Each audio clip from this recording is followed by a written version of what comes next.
Hello and welcome to MXM Live.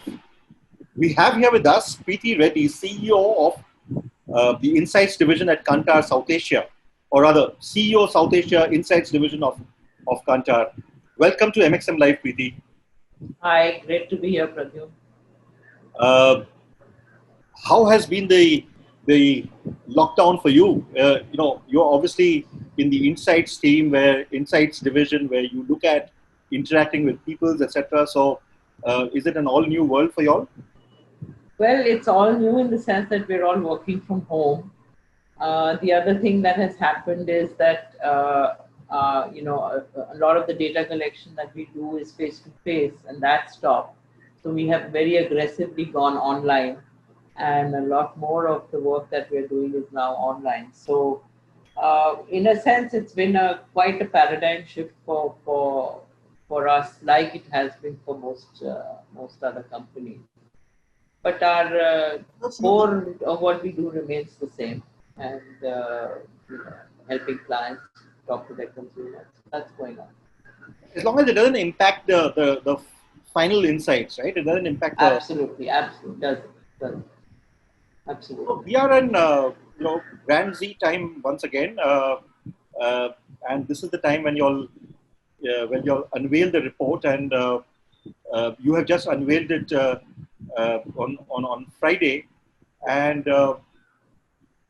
I know we've carried this on MXM, but from you, what are the key findings and the standouts of the report this year? Some of the standouts, and I'm just going to refer to our press release, etc., that we sent you. But the standouts are that actually brand value this year has dropped. Overall brand value has dropped in India by 6% for the BrandZ portfolio of brands, which is different from the rest of the world, where it actually grew 6%. The other is that despite that, the top 75 BrandZ brands, that portfolio has performed better than the Sensex, meaning that it has dropped less and it has recovered. It is recovering faster.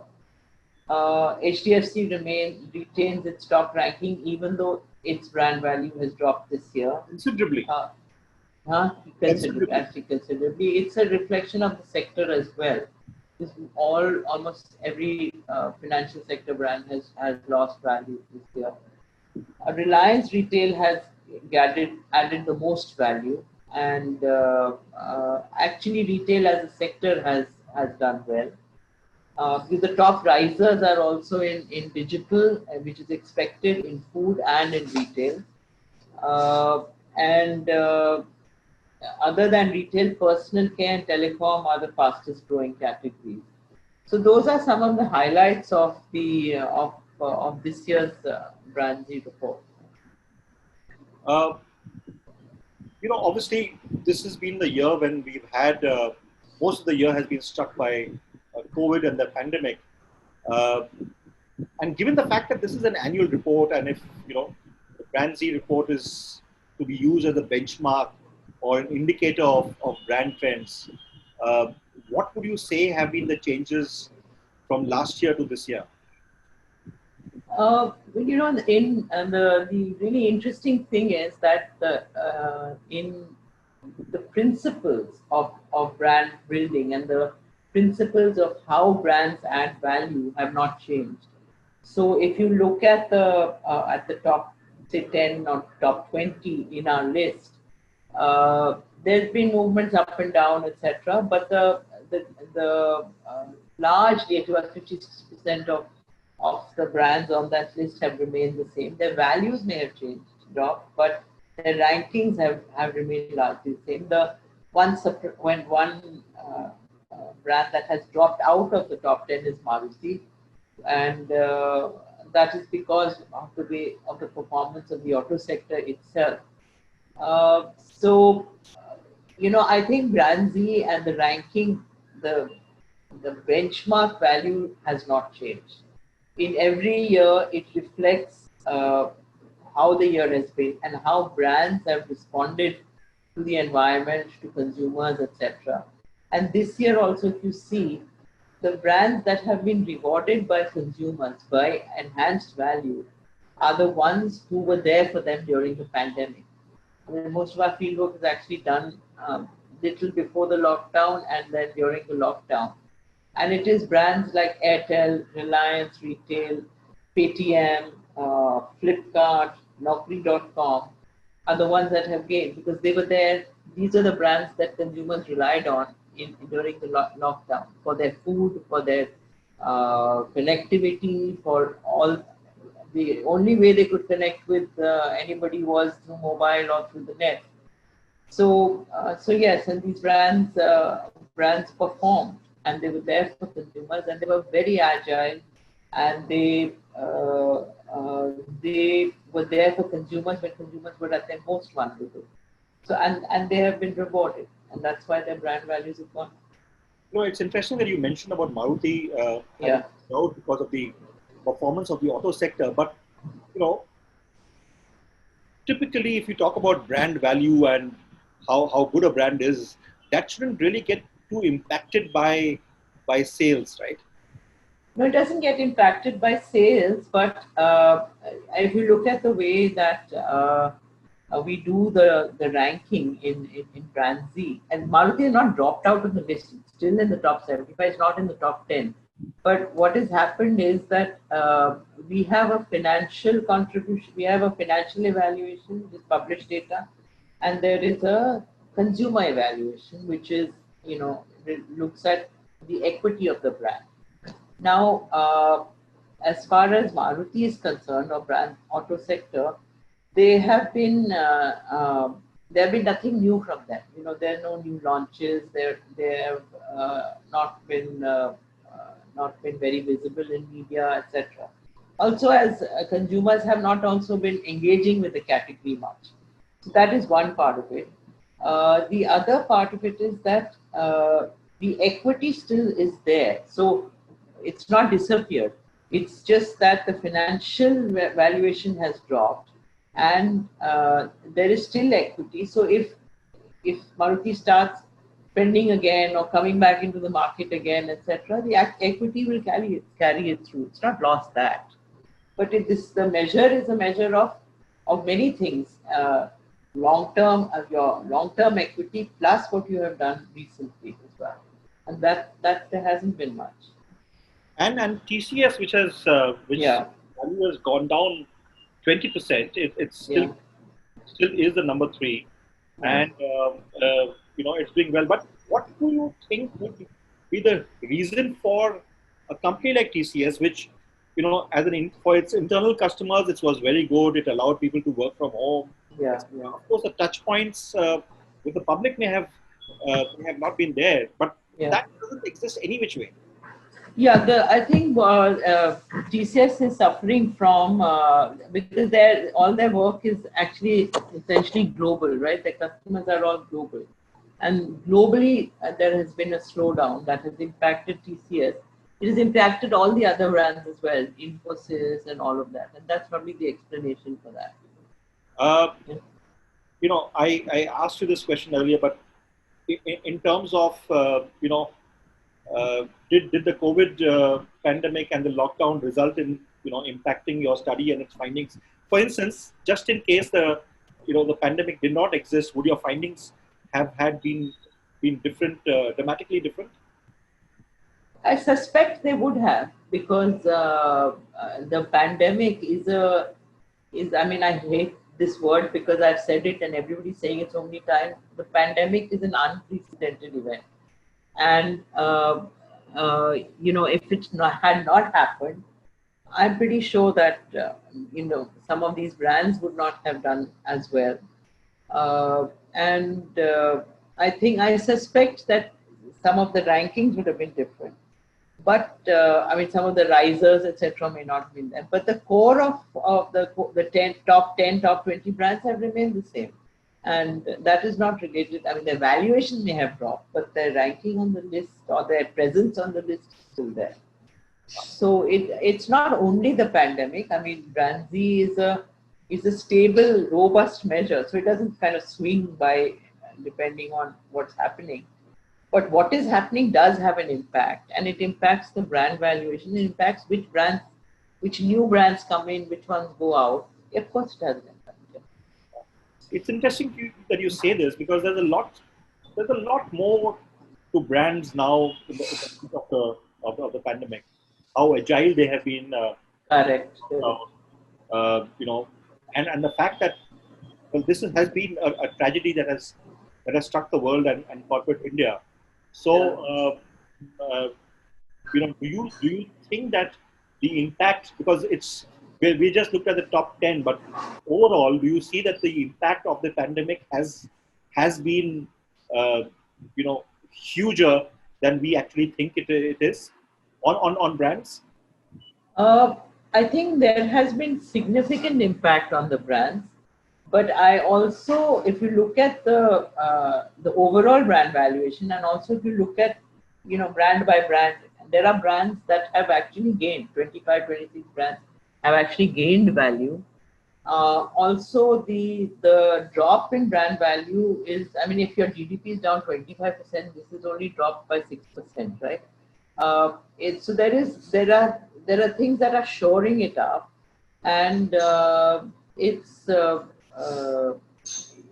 there are brands that have demonstrated amazing agility and amazing creativity in the pandemic, and then many examples of those, and they have ridden the pandemic much better than the others. My favorite on this is Asian Paints, despite the Yeah, fact that you yeah, know it is yeah. well nigh impossible to think of calling Correct. people in for painting. Yeah, yeah, yeah, yeah, Paints has actually gone up by what yeah. 14%? Yeah, yeah.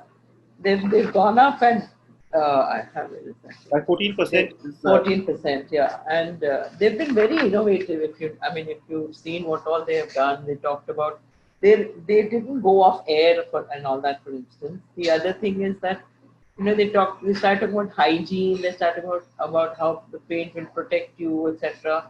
And immunity, hygiene, health were top of mind for consumers at that point in time. And Asian Paints has, the what happens is that if you go in and out, and if you do brand building in an ad hoc fashion, then you will never reap the benefits of your investment. Asian Paints and companies that stay in the top 10, 20, you will see are all companies that invest regularly and continuously in brand building. It's not a switch that they turn on and off, and that is the reward that they get from consumers. and in this pandemic period the communication I saw the report and there's a specific reference made to the transparency Yeah, communication that is there of Airtel yeah. versus and of course Asian Paints. All of that has been through typical ATL advertising. Yeah, yeah, it has. It has been, but I think we are seeing a growth in digital advertising as well. But yes, they have used traditional ways of communicating, but they have been sensitive to the environment and to what they are saying, which is uh, which goes in their favor. The other thing that is happening is that trust and responsibility, what we are terming it responsibility, with trust, purpose, responsibility, all that whole thing is becoming much more important. And brands that are seen as trustworthy, brands that are seen as having social and environmental responsibility are actually doing better. And this is a phenomenon that we have seen growing over the years growing.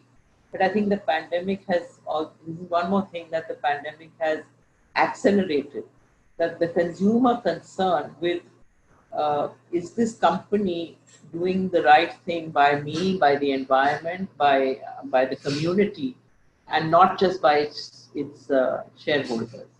So trust and has become extremely important. And do you think that trust factor is actually a new entrant to the entire factors in which brands are looked at? it's not new, but it is much more important now, and it is much more nuanced now.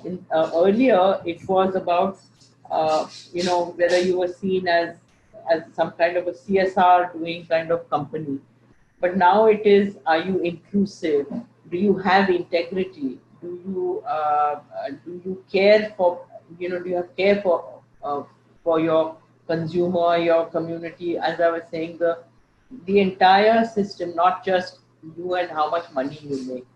So that trust is more nuanced, and it is much more important. And one of the other things that we've seen, and the fact that we are doing this interview via Zoom, is Yeah, the near forced digitization of the country. yeah, We yeah, yeah. do our business, the way we interact, etc. Uh, do you see that impacting, for instance, BrandZ 2021 report in a big way? Because digitization is now Yeah. with us, and we don't really know and when the pandemic will end. Well, So perhaps until the time uh, uh, next year, this will yeah. happen. The thing is, you're absolutely right. The digitization has become has become a necessity. And the thing is that we don't know how long the pandemic will last. Let's hope and pray that it will go away next year. But I think what has happened is that consumer behavior, you will see, has actually changed considerably or permanently, because consumers and people like you and me are seeing the benefits of this digitization. I'm saying, you and I are talking now. Yes, it would have been very nice if we could have sat across each other in a hotel drinking tea, coffee, and having this conversation. But can you imagine how tough it would have been to find a schedule and a time slot? At the, how difficult it was, and you will have to commute from here. I'll have to go from there. We'll have to decide where to meet, what is convenient. All that is gone, you know, and uh, uh, and it's not only for you and me having this interview. People, I've started doing online yoga, for instance. You know, it's uh, uh, it's such a boom, and people are doing online cooking. Of course, the education sector is now online. I am not sure I agree that should be online, but that is there. But the other conveniences, even shopping, I'm saying, people who were first time shoppers on e-commerce or online are discovering the benefits of it. Why would they change their behavior once the pandemic goes away? You know, we are doing the BrandZ. It's a virtual event this time. In the old days, because you could only do it in Bombay, and people had to travel and they wouldn't travel, etc., etc. We would get 150 people. Now we have 500 registrations. I mean, look at the kind of reach that that BrandZ will have now. I mean, but what we have to do is we have to find ways to make this virtual world more. It's new to us, but it will come. Like you're saying, people are buying these lights and doing things like that. But how do you make that more impactful and more effective is what people will work towards now. But this behavior is almost changed permanently. I'm going to ask you one last question, and Okay. put you into a bit of a uncomfortable Don't position. do that. Okay. If you have to be, Okay.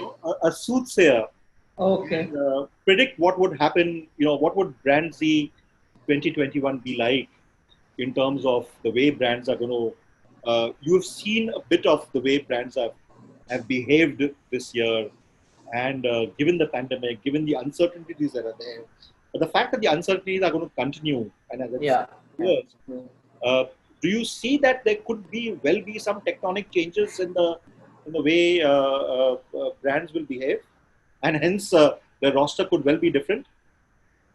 I don't think the roster will be very different. What I anticipate, I'm saying the top 10 will largely remain the same, because they are brands that that subscribe to the principle of brand building, and therefore will continue to do so. What I think we will see is is many new risers, and that is great because it shows that it is an. I mean, I hope that it will happen because it just shows that there is entrepreneurial activity in a sense happening. You know that it's entrepreneurial not in the sense of you know not necessarily in the sense of people setting up new companies, but brands finding new needs and catering to new consumer needs and being very agile and creative and innovative about it, and therefore offering services that didn't exist. You know, if we can see that, then then it's a vibrant economy and it's a vibrant brand portfolio. In fact, Okay. one of the things is that HDFC has been a constant number one. I know. So would one say that it is great about HDFC, or does that say that, well, we don't have so much vibrancy that there is Yeah. somebody knocking off the number one? Yeah, I mean it's so far ahead that it will take some time, but there are limitations in terms of the other brands that we can include, etc. But yes, I think it would be great if somebody could start knocking at HDFC's door and say, that I'm trying to take you off this pedestal, but it will take some time, I think. So Great. let's look at number 2, 3, 4, etc. after that. Thank you very much. Thank you.